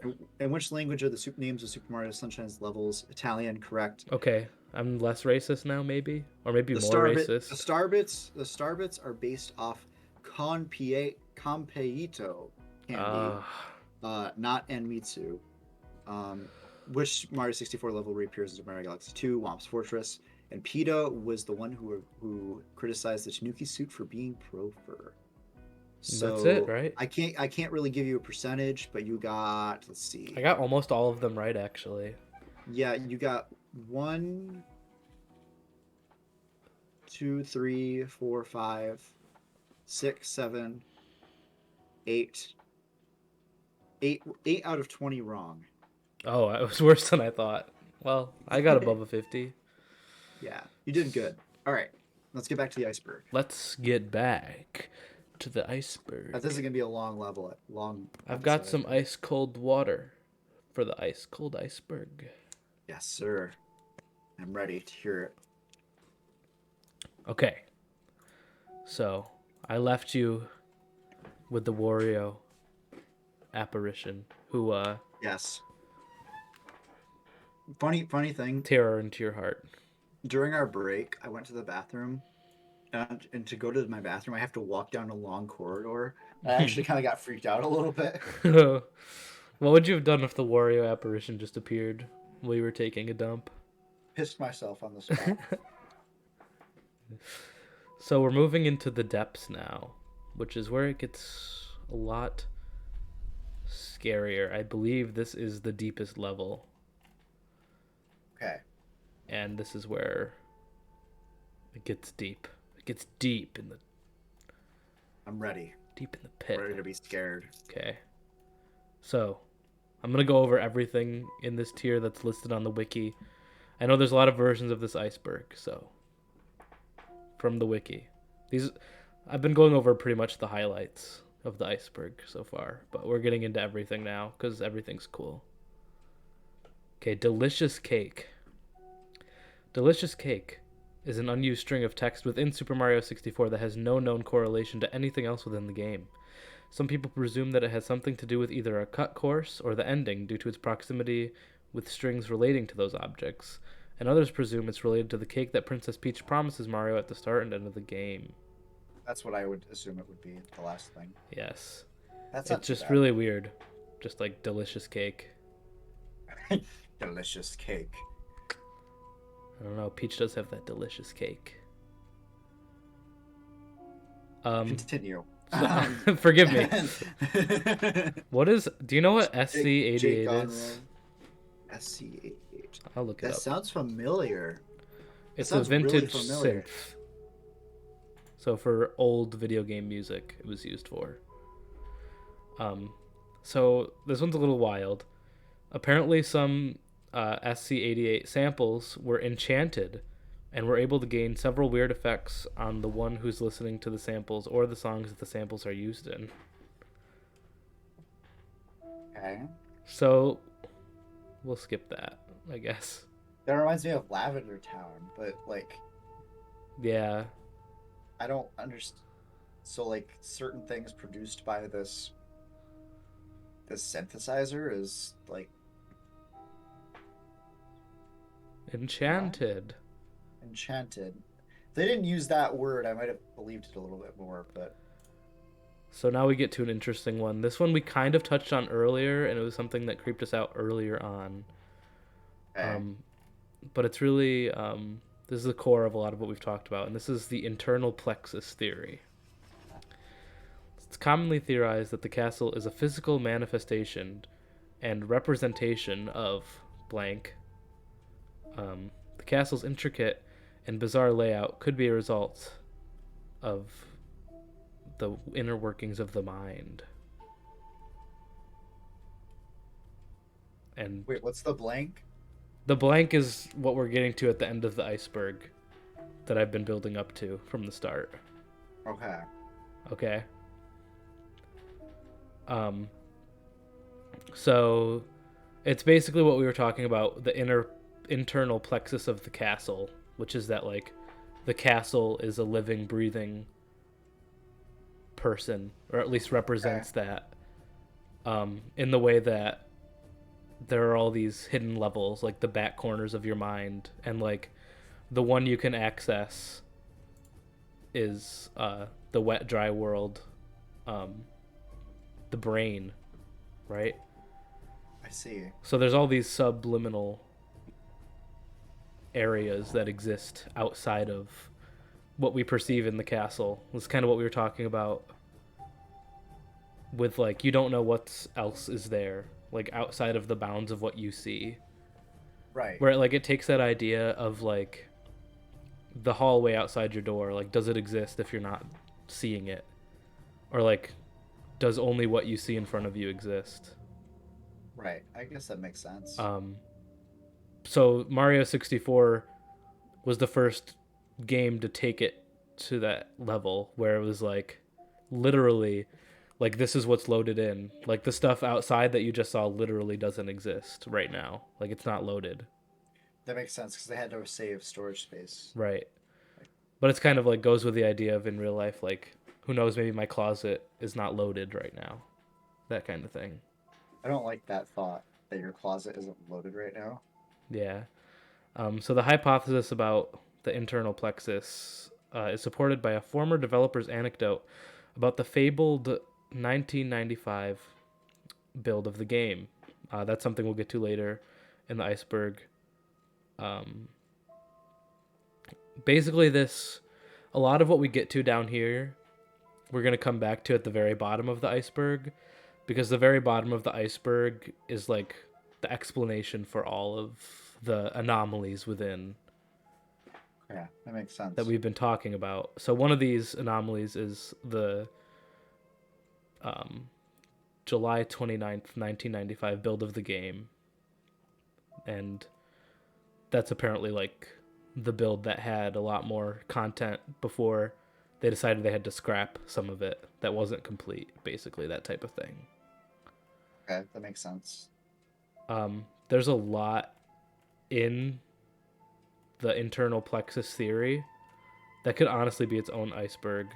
Like it's insane. Um, Same with the Wario apparition.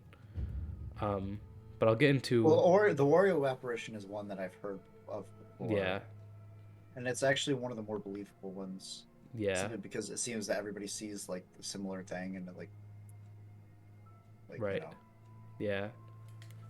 So Wario Land 64. God. Supposedly, Princess Peach's castle is a remodeling of Wario's castle from the scrapped Wario Land 64 that served as an early prototype to Super Mario 64. The outside of the castle looks extremely different. It's now mainly colored in a dark gray. The red parts of the outside of the castle have been replaced by yellow. The windows are more scrappy and less cartoony, and they have purple accents. And most notably, the large peach painting has been replaced by a gigantic silver W. Additionally, the sky is gray and full of clouds. The valley around the castle's trees are now leafless and black, and the valley is noticeably smaller too. While the waterfall and the water below the castle stay the same, there's a large door with a whole new texture in the center of it, leading to a certain dungeon themed level from the prototype. The interior's layout itself hasn't changed at all, but the textures have in its entirety. The castle walls' textures have changed to resemble gold walls with symbols that reference Wario around them.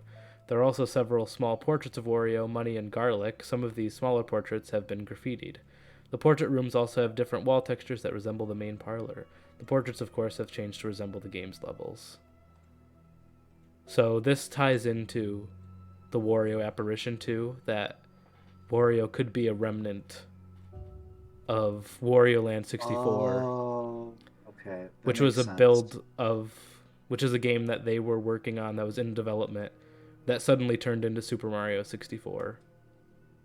The only thing I don't understand about that is like, why on earth would they make Wario Land 64 and not Super Mario 64? Like, what? Well, I Like think Wario, Wario Land at the time was pretty popular. that was like the main 2D platformer at the time. But Yeah. like like, well, okay.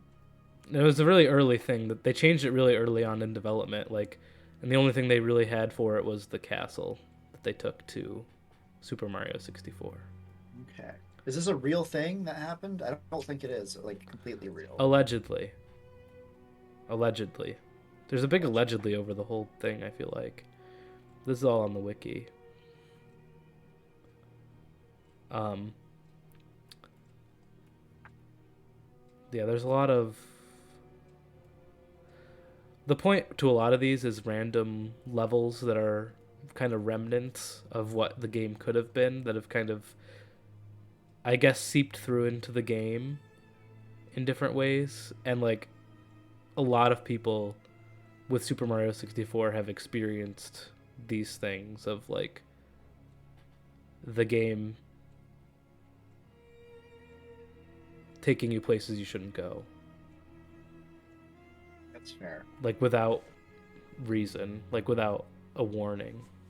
Well, the other side to that coin is that this was one of the first, like, at the very least, this was Nintendo's first 3D video game, Right. like, fully 3D video game. They probably didn't know how to. Man, I'm creeped out. I'm creeped out too. I'm like looking around my room as well. Yeah. Um, they probably didn't know how to hide like a lot of this Yeah. stuff. So a lot of They it's didn't. not well hidden. Yeah. So and like it probably is a pretty glitchy game because like Yeah.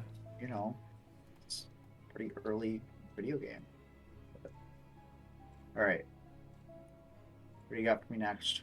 Okay, we're gonna skip over some of this within the uh, solar plexus, whatever. But there's a lot of There's a lot of different levels that seem unused. And there's just a ton of that type of thing. So moving past the plexus of the castle, Miyamoto stole Mario 64 from Argonaut. PB is scaring me. Why? I don't know. He has printed eyes on him, Oh, and that was just staring at now me. you have to explain to the now you have to explain to the viewers what that is. It's a gummy bear, squishy. I call him PB. We're not going to explain why I call him PB, but it's called Okay. PB. Okay. He's cute. He's not cursed. He's cute. Yeah, he's just nice and squishy. I did have him sitting right here as like a mascot almost, but the way his eyes are printed on, it looks like he's staring at me, and I don't like that. So I'm Okay. down here. So the next thing on the iceberg is the idea that Miyamoto stole Mario 64 from Argonaut, which is the game developer. Before the existence of Mario 64, Argonaut pitched a 3D game featuring Yoshi. Miyamoto initially turned down this game, but went on to create Super Mario 64, which, according to Jezsan of Argonaut, had the look and feel of our Yoshi game, but with the Mario character, of course.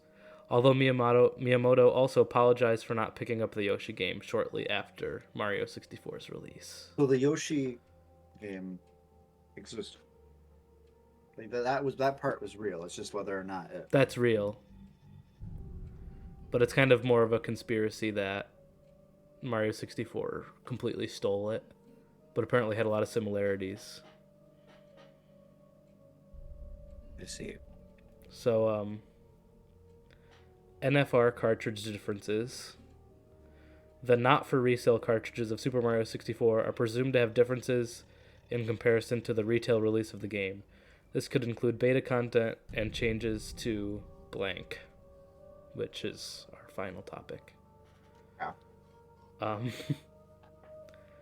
This one makes me laugh when I see it. Mario 64 2 was canceled due to temporal leakage. Whoa! What? Yes. Temporal leakage, like time warping. Time warping. We'll move past that. There's not much to that other than just like it got canceled because the Nintendo 64 disk drive failed, but people theorize that it was because of temporal leakage. That's all this says. There's a fly buzzing around my room. Not a ghost. The thing is, like, it's just, Super Mario Sunshine is Super Mario 64 too. Like that is like Super Mario Sunshine is the sequel. Like that is a thing. Like that is confirmed. Like so. Cross that one off the list. Yeah. This one I just read and it creeped me out. Uh-oh. I hadn't researched this one before. It's called Shared Nightmares. Oh, I don't know if I want to get into this one. Because I don't like the idea of shared nightmares. Okay, we'll skip it, but I'm sure if you hear, you know what it is. Yeah, and it is exactly what you think it is. It's just I don't like thinking about. Me neither. Yeah, I don't like thinking about it. So moving on. Okay, we're at the bottom. Okay. Okay. We've made it to the end. And I'm the last topic? No, but I've reached the bottom of the page. Okay. So the fear can start to de-escalate, hopefully. Okay. I personally am creeped out. We need to play like a quick game of something after this. We need to watch sensory videos. Yeah, like I'm being serious. We need to like play Fortnite or something, like a game of it. Because like okay. I can't go to bed like this. Okay, yes, I understand. If there's anyone listening just on podcast, Connor and I have been like frantically looking around our rooms. Yeah, like because we're scared. Like, we're scared of this. I have this behind me, and like, I'm terrified. I have a closet in my room that I have to cover with a curtain for the podcast and like when I'm recording, and I don't know. I feel like that's not gonna happen. Don't worry. All right. Okay, Right, let's. we're at the bottom. We're at the bottom. So Lavender Town and Stop staring Polybius. at Lavender You Town know and of those Polybius. Oh yeah, yeah, yeah. Polybius. famous gaming conspiracies. Polybius. So we talked about Lavender Town before. Oh, shit. What? There was a noise outside my room. So Lavender Town, that was the idea that hearing the music of Lavender Town, kids got like it put in a trance and like tried to kill themselves and like all this other stuff. I don't think it's true. I think it was confirmed to not be true, but it's still a rumor. And honestly, Lavender Town, the song, is like kind of unsettling to listen to begin with. Polybius, that was an arcade cabinet that is rumored to exist. Nobody can find evidence of it because, according to a lot of people, it was removed by like FBI agents or something after a certain amount of time. Yes. And people started getting sick because of it, like because of like the amount of colors and like it was seizure inducing. But rumored it was a 3D game, almost like Asteroids, but like Yes, okay, let's not dwell on this any longer. Is that okay? do you not like that topic? I am just a little freaked out. Okay, well, it's not that part. Isn't like that's not supernatural. The idea is No. that like No, I'm FBI getting agents freaked were out for no reason. okay. They were to sum it up. TLDR. It was rumored that FBI agents were trying to conduct an experiment through an arcade cabinet, and that was the experiment. So you can look it up if you really want to learn more. Yes. So let's. So the theory at the towards the bottom of the iceberg states that they were cover-ups. Both of those theories were cover-ups for Mario 64.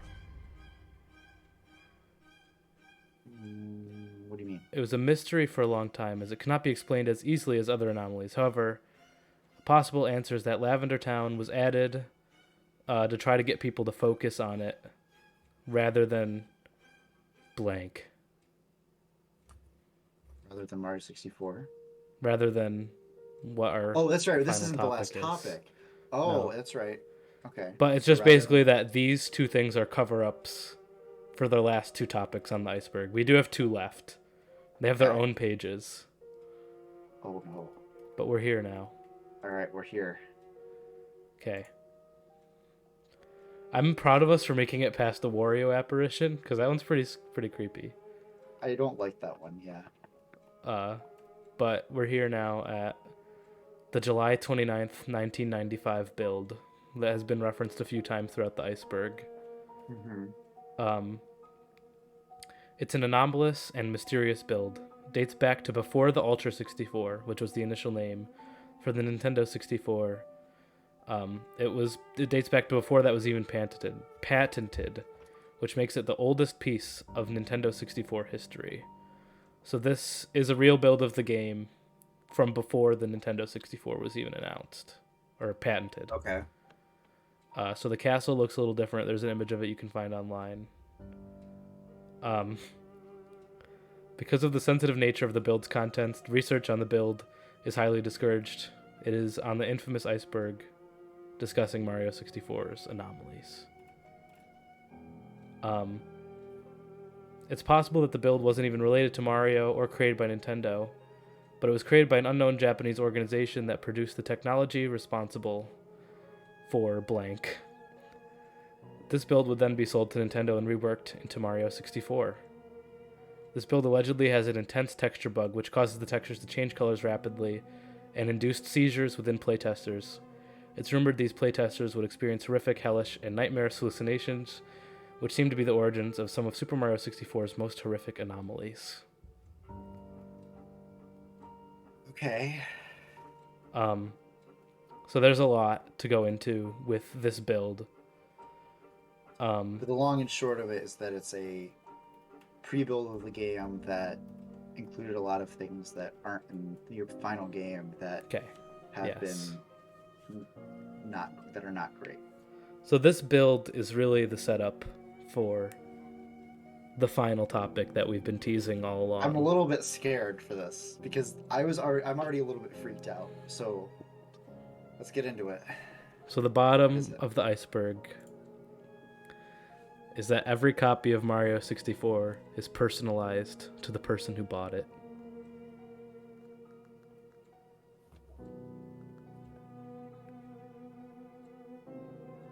Okay. So the build of the game originally, Yeah. and it I need to features. put on some music in the background for Okay, myself. Lo-fi chill music. good idea. 'Cause I need something to relax a little bit. Okay, Because that I need to be able to process that information. okay. Okay. Um, Okay. so that build has Princess Peach's castle in it, which has obviously been the center of a lot of these theories. Things outside of the castle, things that don't make sense in the castle, Mm-hmm. levels that you're taken out to on a whim. Um,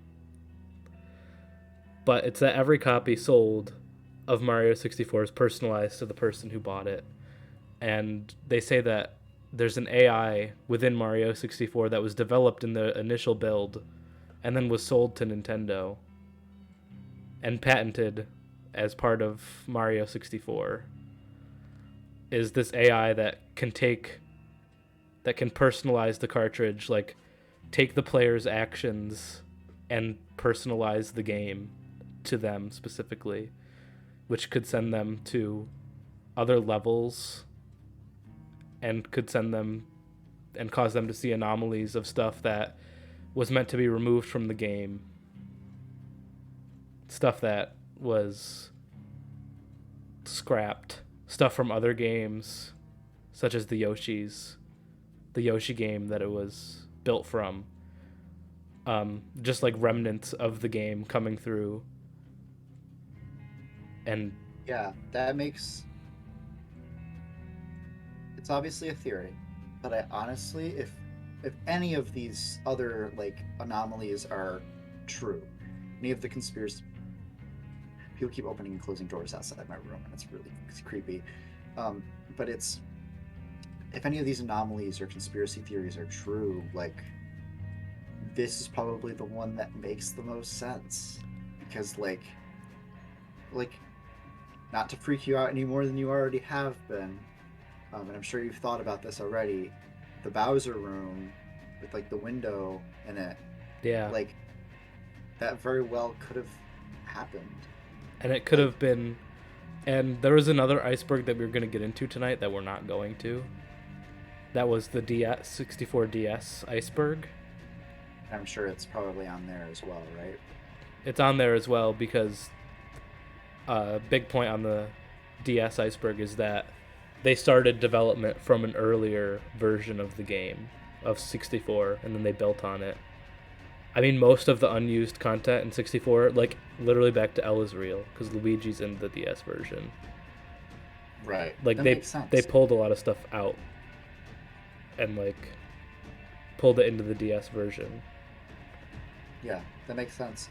The other thing is about Pelobius and Lavender Town being a cover up for it. Um, that makes sense. Also, it could have been that Pelobius um, was sort of like a test to see how the AI reacted with other games. Yeah. Um, but yeah, So basically, every time I've said like blank or whatever, it's because the AI has been like behind it, I guess. So that is what causes the anomalies within the game, causes you to see things such as the Wario apparition, and it all comes from this initial build, which was developed by an outsourced company that Nintendo purchased the AI and turned it into Mario 64 unknowingly, that it would cause these anomalies. see. Um, and it's basically the foundation of the entire iceberg. It makes sense, quote. And a big part of it is, and this is personally people I've talked to in the past about Mario 64, is why some people, a lot of people I talk to feel a different way about Mario 64. And like have different experiences with it. And it seems weird to me that every person has a certain thing about it specifically that makes them uncomfortable. Like a lot of Well, people find it. I'm thinking about my experience with it, Yeah. and like how talked about earlier about how I felt like there was one thing that I couldn't quite put my finger on about like something that bothered me about it. Yeah. Like I still can't put my finger on it, but like I don't know, it makes me feel uncomfortable in thinking that like maybe it had something to do with like this AI or like I it makes me really uncomfortable to think Yeah. about that, especially since you mentioned like the idea like that it felt like there was something watching you at all points, like Yeah. something behind the scenes. And I well, don't like this. that yeah, and that ties back to the castle is the AI. That's what the original build that Nintendo purchased was the castle. Okay, that makes sense. And the castle is a living, breathing, changing AI that changes to accommodate you, like personally, and like your fears. And that's why, in my personal experience too, like I've played ROMs of it, of Super Mario 64, and those don't make me as chilled. That's what I was about to get into because like And I like, played it on the NSO app, and I haven't felt that bad about it, or even Super yeah, Mario All Stars, and like it's when you bought a copy of the game that includes that AI. That's right. when it gets personalized to you. Having the ROM ripped, like, gives you someone else's personalization, which freaks me out.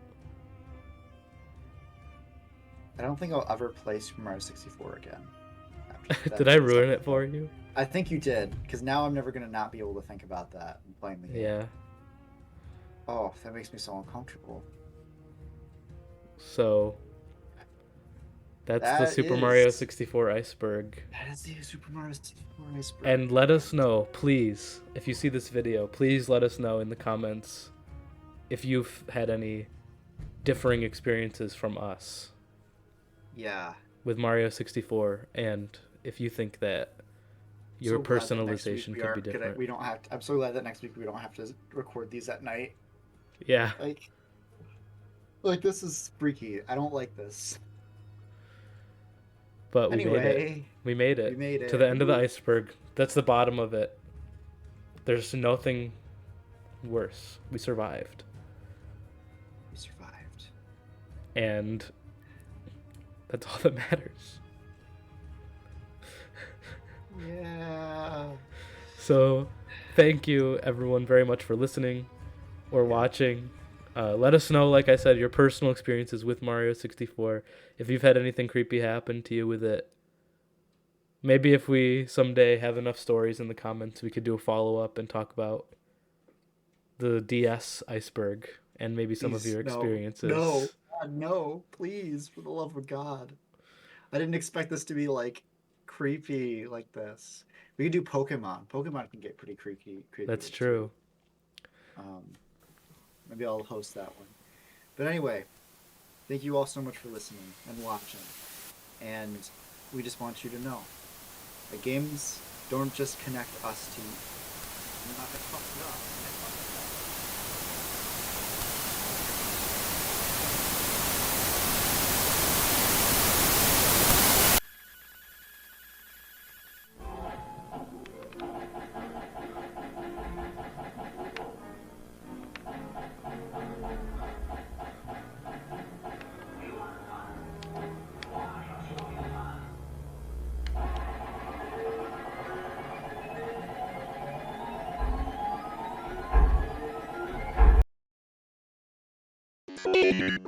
Audio.